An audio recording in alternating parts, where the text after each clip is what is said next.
Hello, everyone. Hello, hello, and welcome. My name is Ali Cara.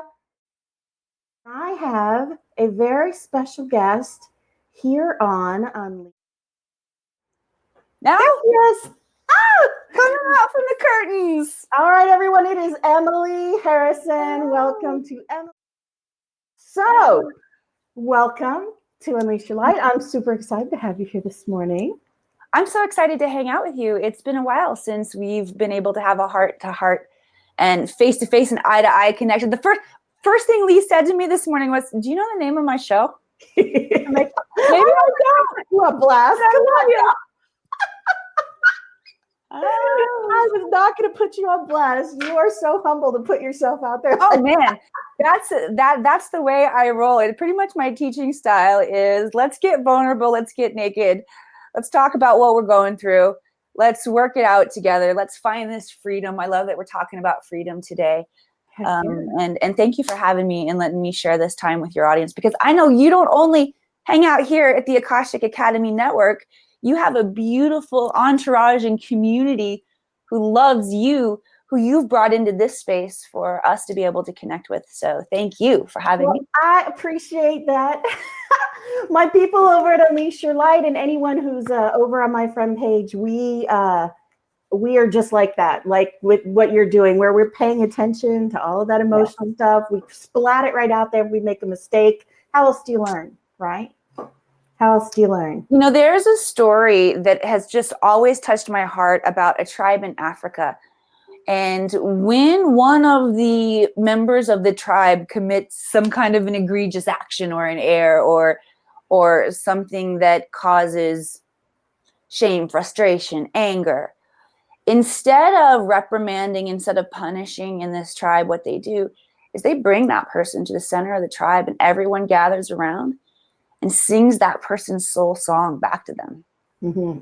Like, that is powerful stuff.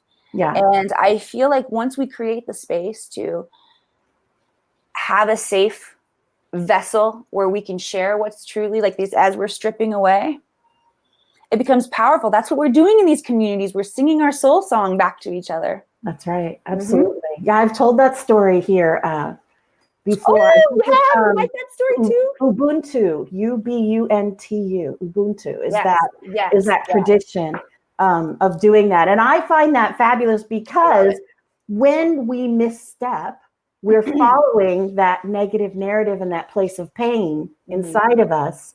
And so to be surrounded by the people who love you and who support you to get you back on that right path, that would be very nice in our regular lives, wouldn't it? If that was the norm. Yeah.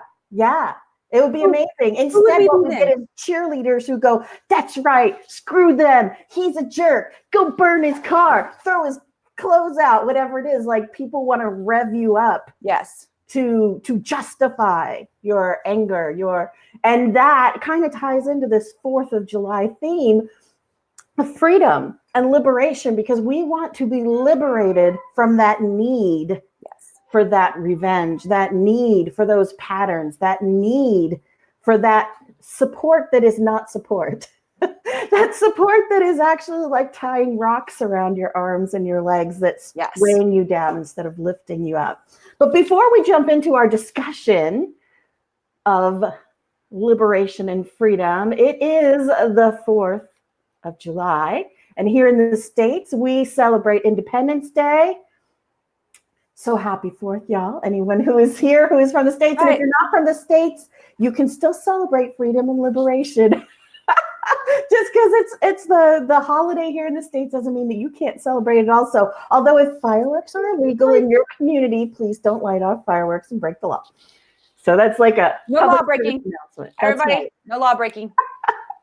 So what I wanted to do while I have you here, Ms. Emily, is to have you chat about this month's our magazine. I was kept thinking article, volume of this month's magazine, which is beautiful. I know I had to get the right lingo too.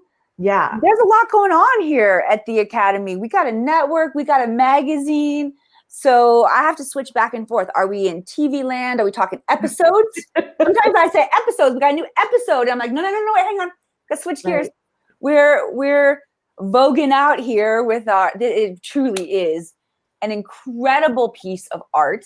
Yeah, it's beautiful. Creates for us. So beautiful. And I'm calling them editions or volumes. That's kind of the lingo that I'm settling into. I will use that as well. But yes, we have a new edition out. I want to invite each and every single one of you to check out your free download. I will grab the link right now to our website so you can go in. Go to theakashicacademy.com, scroll down. You're going to find a link where you can enter your email. We will send you a download of this magazine, 62 pages of incredible articles. We don't just write articles for you guys. Let me tell you something. Bridget knows how to run a magazine. She makes sure that our contributing editors are sharing how-tos, sharing methodologies, steps, practical tips that you as the reader can take to shift your life. So this isn't just about a woo-woo feel-good magazine. This is about education. And it's about inspiring and uplifting our community. The beautiful thing is that this is a gift. This is a free gift. So not only do I want to share it with you today, but I want to invite you to share it with your community as well. So I'm going to grab this link real fast. Well, I have the akashicacademy.com at the. Oh, you have it there for us.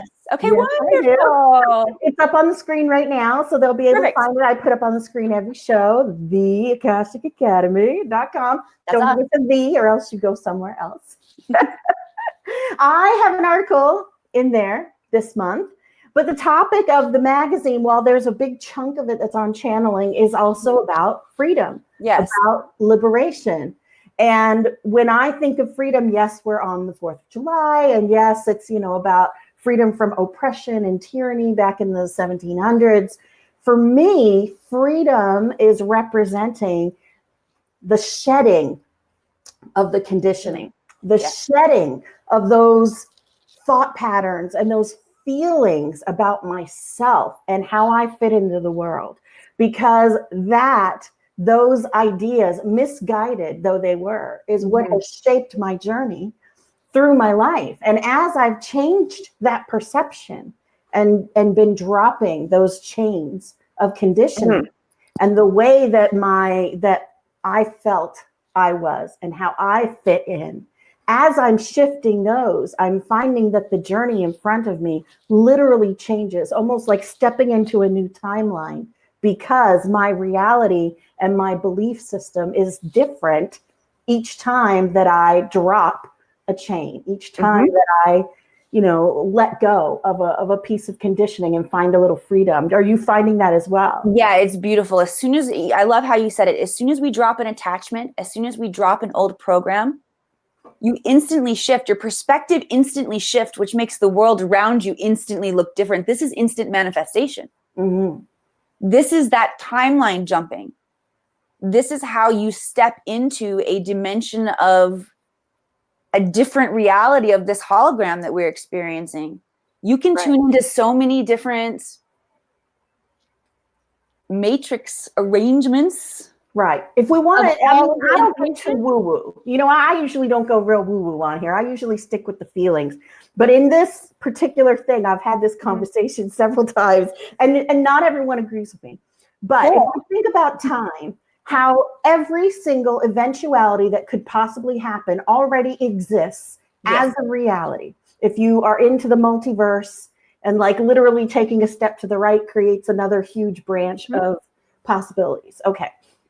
So if we have this thought of the lifetime that we want to live, or the way that we want to feel about ourselves, then it should be as simple as that shift of our own frequencies and our own beliefs about the world that's around us that will shift us from timeline to timeline. And while it doesn't always stick the whole time, I almost feel like for a little while, I'll jump into one timeline and everything's going great and I'm in the zone. And then my thinking gets a little clogged up and I kind of clunk back down into a lower gear, like driving a stick shift. It's totally like driving a stick shift.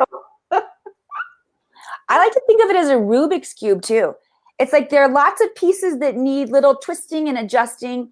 And those are the patterns. Like if you find yourself tuning in, not in your reality, but in your imagination to an existence that you're not currently experiencing. Mm-hmm. First of all, I agree with you. That does exist somewhere in the multiverse. If something does not exist, we cannot have a concept of it. Right.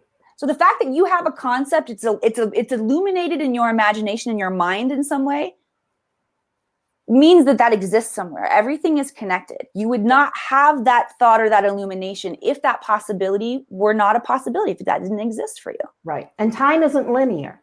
All time is not linear. All the time. So everything that is happening right now, because there's no past and there's no future. It's a memory of now. So everything is happening right now. So that's I gotta give you a woo-woo trophy for that one. That one was so woo-woo. If you're grounded, you get woo-woo trophy today. Thank you. Thank you, everyone. I'd like to thank Emily for giving me the woo-woo trophy. Speaking of Emily, Brittany and Jason, that's her actual name. I guess that it's not one person. She had a session with you and it was amazing, and plans on having more sessions in the future. If you would like to have sessions with Emily, you can go to the AkashicAcademy.com and you can learn to read Akashic Records, and you can take all kinds of great classes in that little extra section, that exclusive group that I talk about every single week, y'all. You need to be there, because this is the kind of stuff like, okay, I'm not so woo-woo and I make it a little goofy. Emily's a little goofy, but she does get serious on the other side, talking about this type of stuff, talking about these vibrations and this shift. And this is why I think that the discussion about freedom and liberation is so important, connected to this, because many of us feel like we're free. I'm 48, almost 49 years old. I make my own decisions. I had a conversation with someone the other day. That's right. You know why I do this? You know why I wear blue lipstick? Because I'm a grown woman and I'll make my own decisions. You know why I'm going to sleep all day? Because I'm a grown woman. I make my own decisions, whatever it is, right? And we feel like that's freedom. And yet, even in those freedoms that we find as we mature as people, as we become grown-ups, as we, adults in this world, those freedoms are almost, I don't want to say they're an illusion, but they're just the little tiny beginning of freedom, because true freedom is dropping the conditioning. True freedom is embracing the divine that's already inside of us and letting go of the things that keep us separated from that. If you find that you do not have a choice in how you react when you're triggered, your ass ain't free. That's all I'm saying. That's what freedom is. Freedom is when, can you look at yourself in the mirror or not in the mirror, wherever? Can you just look at yourself? Can you really say to yourself, I can choose my own behavior in every single moment. I can choose my thoughts. If your thoughts are still thinking you, if you tune in and you're like, oh, that was just a train of bad negative thoughts. I just thought, you're not free yet. That's okay. We're working on it. But that's where, these are the questions you need to ask yourself to find out how free you really are. If you're working on autopilot, this means that you've not stripped away the conditioning. Let's talk a little bit more about like the conditioning. What is in your vocabulary, in your experience, Lee, what is the conditioning? Where do we get it? I think most of it, a lot of it comes from our childhood experiences, and they come from the world around us. And I almost, a part of me thinks like they're almost built into us as humans, because this is the journey that we are supposed to be going through. Genetic. Overcoming this, learning this, so we are here literally to go through these things, through them, not to suffer, but to go through them to the other side.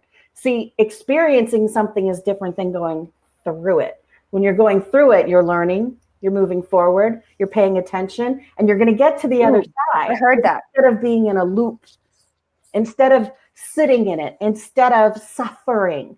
Because while we may be able to suffer, we are not built for suffering. And yet our minds grab on to anything that we can punish ourselves for. So a lot of the conditioning is just learning punishment.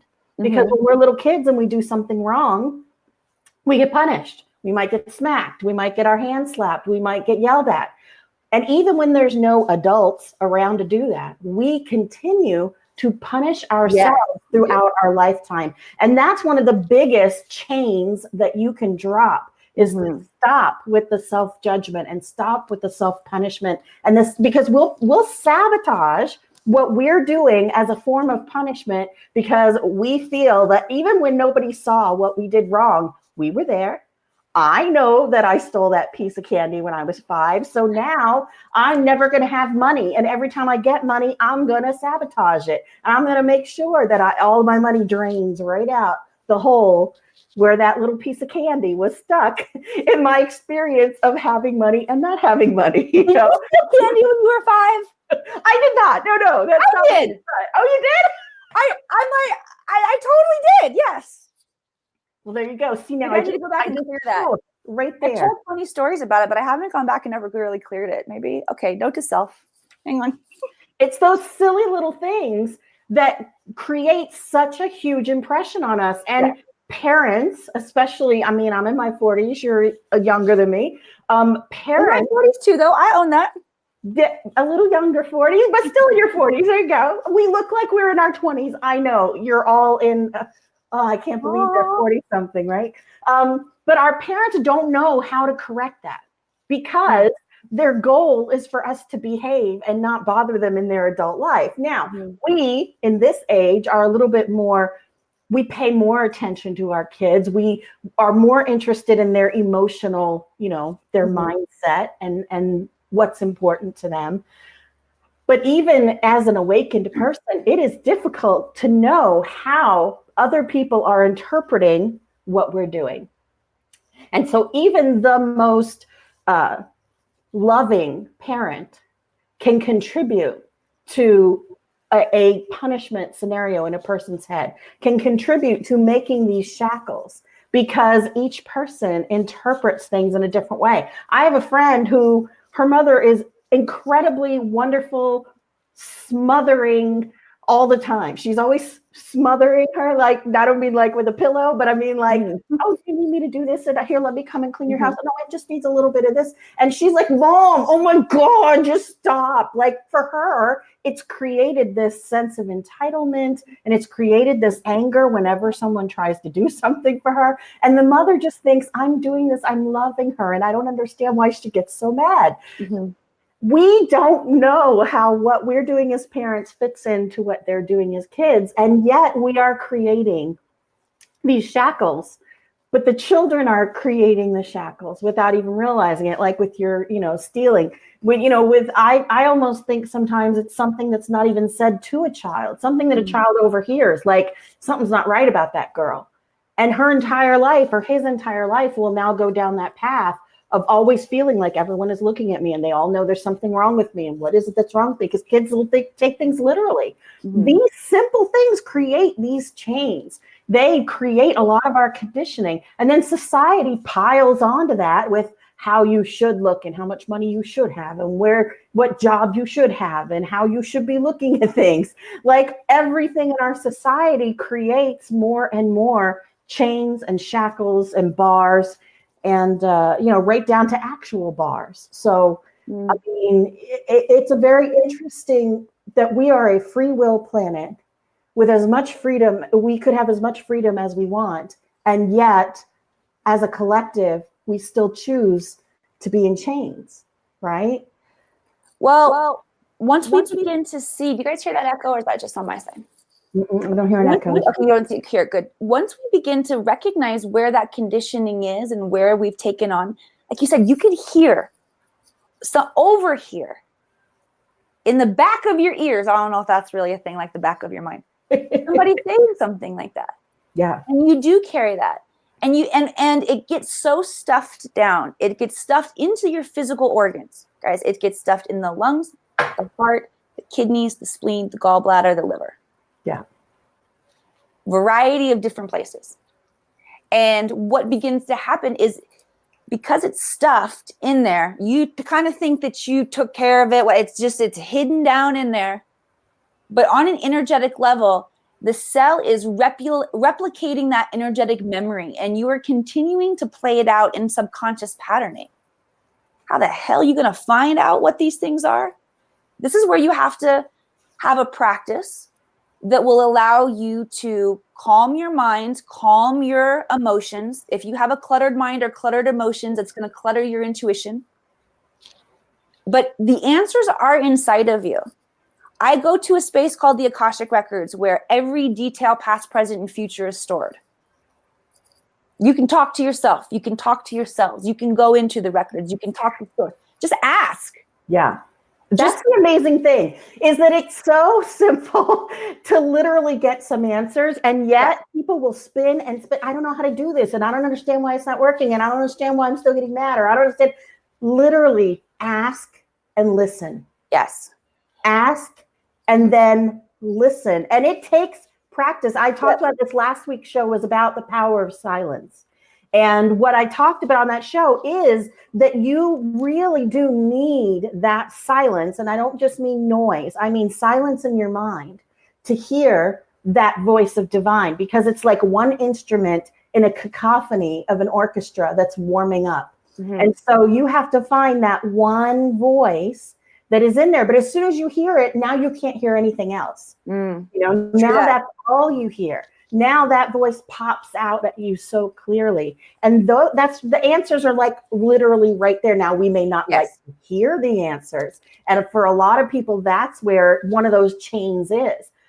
Sometimes our very knowledge creates a chain because we, in our I am so awakened and I already know and it's all love and light, will refuse to look at certain places within ourselves. Oh, yeah.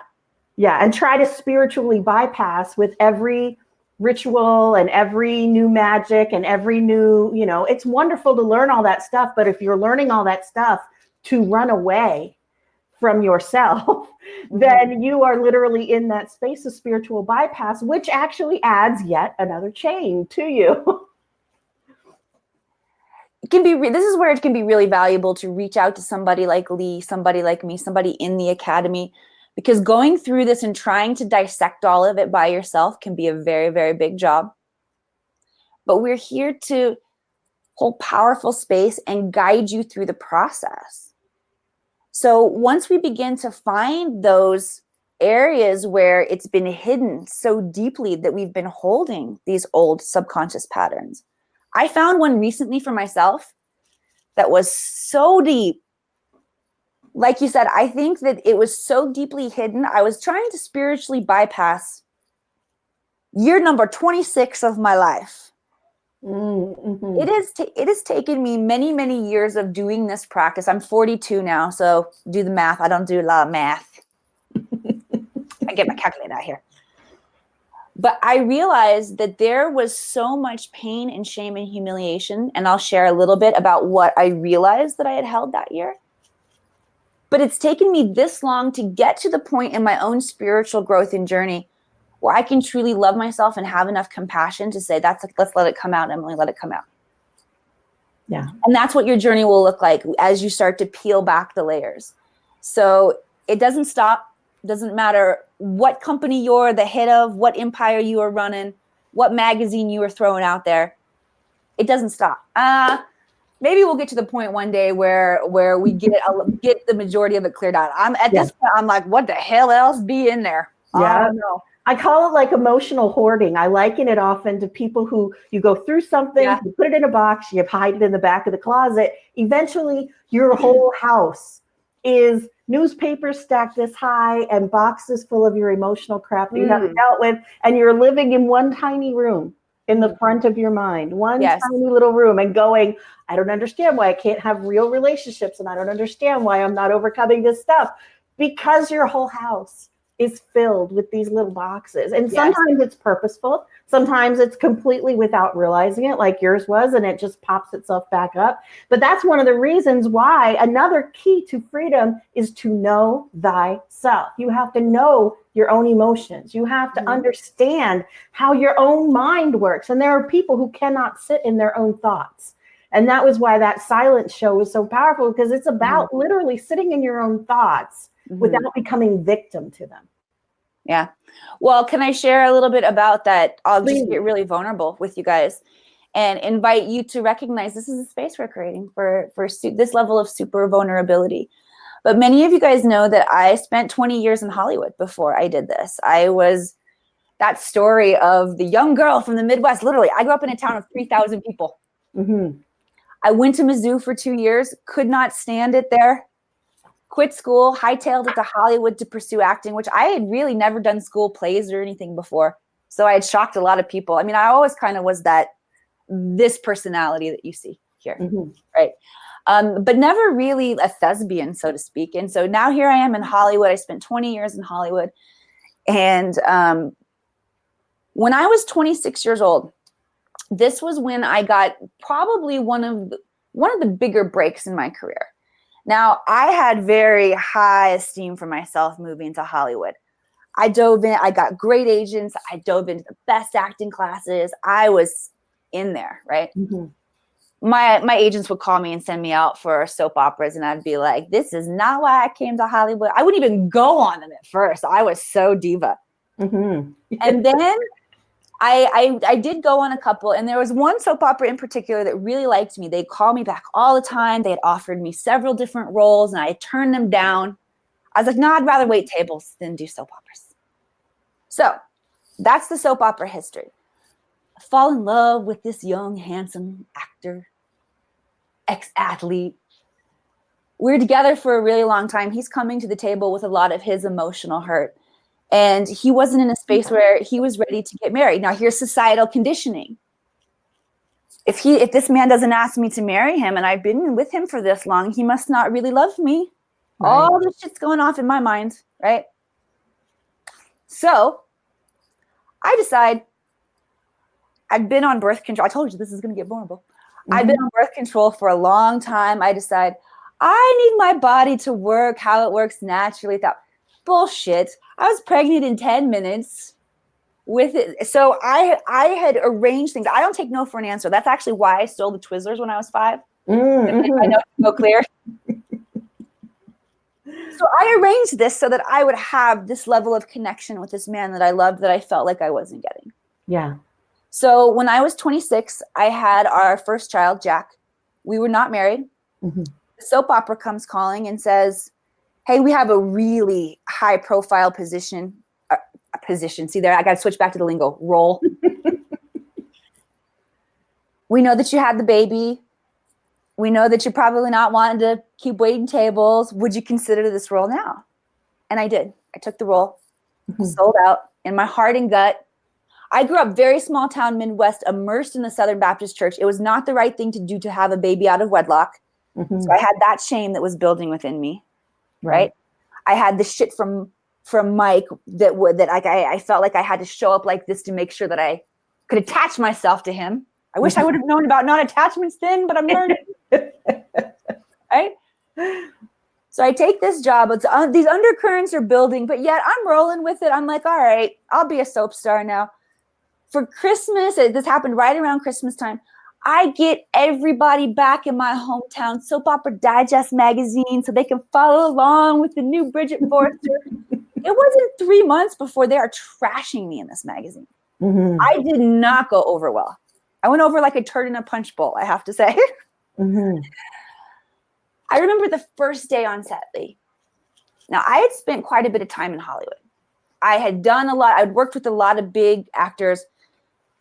I had my own trailer. I had never had my own I had my own dressing room. The same stage where Price is Right is. I walk by the big wheel going down. I'm this small town girl. I'm like feeling it now, right? My very first day, there is a line of press to come into my room to interview me after my first day. Yeah. Never had that before. They all want to know about this new baby that I have.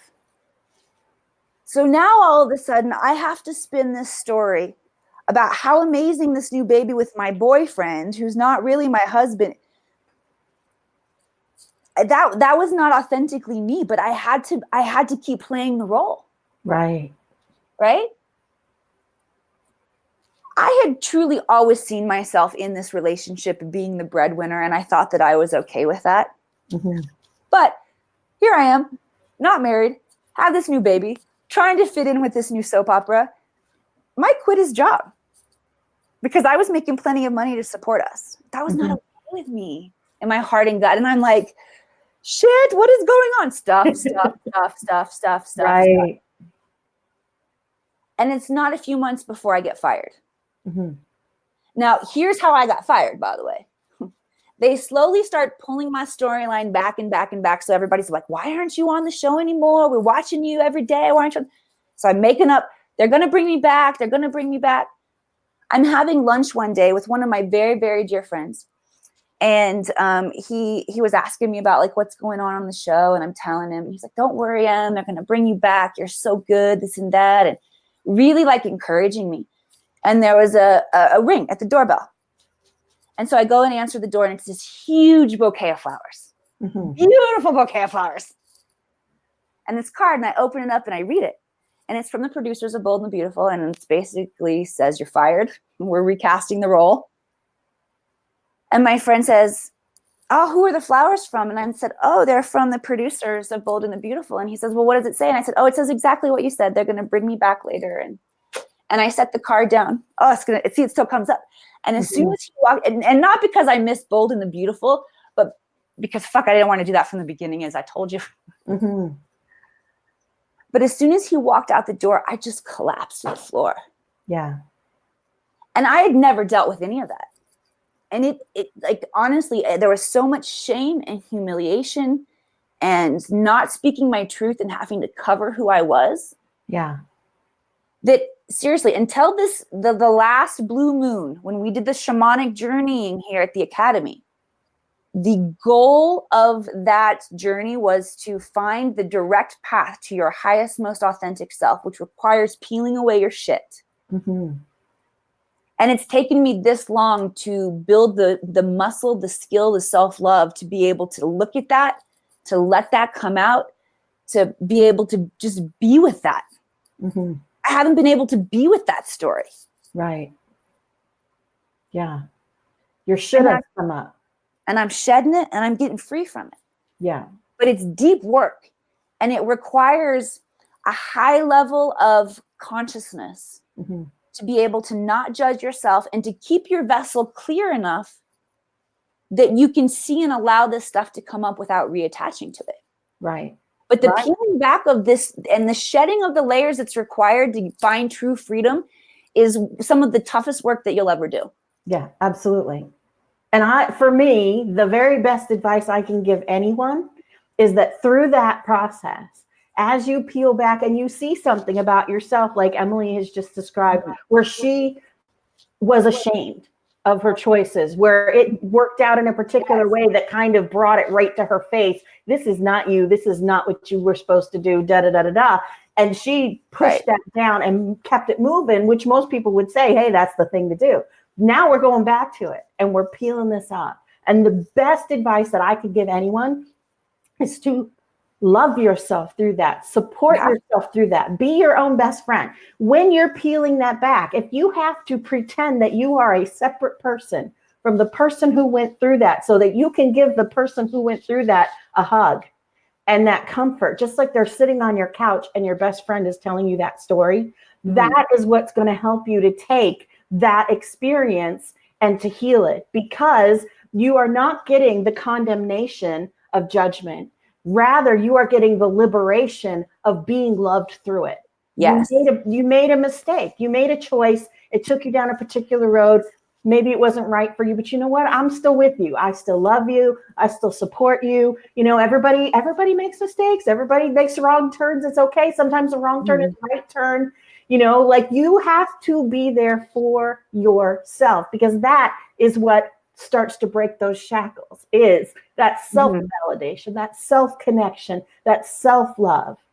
And guess what? I don't create karma like that anymore, because like you said, when you quiet the mind, when you quiet the emotions, the true authentic Emily, I am always me, regardless of the data that's going on and going in, regardless the soap opera, the relationship, the thoughts, it's all data.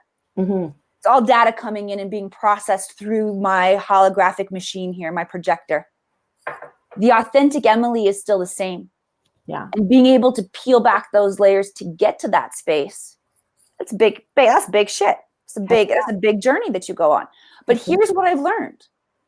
Because I've learned that it's data, that I am who I am regardless. And I know how to quiet my mind and I know how to quiet my emotions. It creates an opportunity for me to receive instant feedback from the universe, where I know in a second, oh wait, that is just, I got to let that move through my body, or I'm going to hold that. Mm-hmm.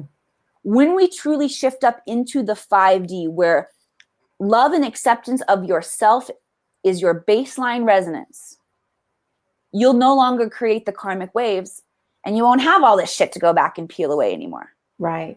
And even if it's there, we now have tools. And I talk about this a lot in my shows, Healing with Time Travel, where we may be reticent to go back to that place we were 20 years ago, right? Mm-hmm. Because all of that pain comes right back up, especially if it's something with abuse or something that has really scarred in an obvious way. Mm-hmm. And we feel like, I'm not going back there. I'm not dealing with that anymore. Like we get in our space. I already dealt with that. I moved on. I move forward. Here's the thing. When we go back to that, we are no longer diving naked into the pool of pain, because now we have a scuba suit. Now we have an oxygen tank. Now we have a spear. Now we're going in there prepared to deal with the pain that we went through. And that's one of the amazing things about this. This will go make it full circle, because I like to do that on this show. All time happens all the time. So you can literally go back to those moments and heal them in a way that now affects your present. That pattern that you were in when you were in your 20s created an entire, you cannot change what the outcome was, but it continued to attract that same issue to you over and over and over again in different faces. But when we can go back with our new tools, we start to heal that. And it doesn't come back in that same way. No, and these tools, they get me all excited. The Akashic Record it's like my cosmic guide for tools. Yeah. I go in, there are specific protocols that I use. When you find an area of your past like this, I'll just share. Mm-hmm. Normally I said, this is the good stuff that you guys got to pay for. I'll just share. You can do this on yourself. When you find that space, let's say you find your number 26, go back and just in your mind and heart, allow yourself to call up the energy within your body. It's going to feel uncomfortable, but just like, it's okay. It's okay. And hold light on yourself. And what will begin to happen? Light is knowledge. It is illumination. Everything in the energy vibrational frequency is vibrational frequency. Okay. Sound stores and transfers knowledge. So does light. Mm-hmm. Call in light with the intention and consciousness of being the white healing, forgiving light. And not only will you shift you forward and backward through time, but you'll shift the memory, and everyone that was connected to that experience will receive a certain measure of healing. Right. And I learned this from the Akashic Records. My masters, teachers, and guides shared this protocol with me. This is one of the tools. There are lots of tools that we already know and understand. We've got tapping, we've got Reiki, we've got yoga, we've got Qigong, all kinds of things that you can do. And we can continue to make up more. When I found this year number 26 going on, this required a protocol for me that was beyond just going holding a little light. All right. Spirit actually gave me such a distinct step-by-step protocol to use that I actually created a research group and ran a research group to experiment with this new healing technique and protocol. And we've had really profound results. So find your tool, reach out to somebody. You're not meant to do this by yourself. Mm-hmm. Our healing is a collaborative process. And everyone who comes together to heal together, we're in soul contract to do that with each other. Reach out. We're soul contracted to show up and help you. Right. It's absolutely, it still boggles my mind, to be honest with you, when I get in these spaces of, holy crap, that's been affecting me my whole damn life. It's still affecting me and I didn't even know it. And that's one of these things that other person is able to give you that insight about yourself sometimes that we will refuse to see. And just a tiny bit, I've shared a lot about this journey that I've been on of feeling unloved and unwanted, and just having always this damaged, broken thing that I've had worked through and am still working through. But much better than I was.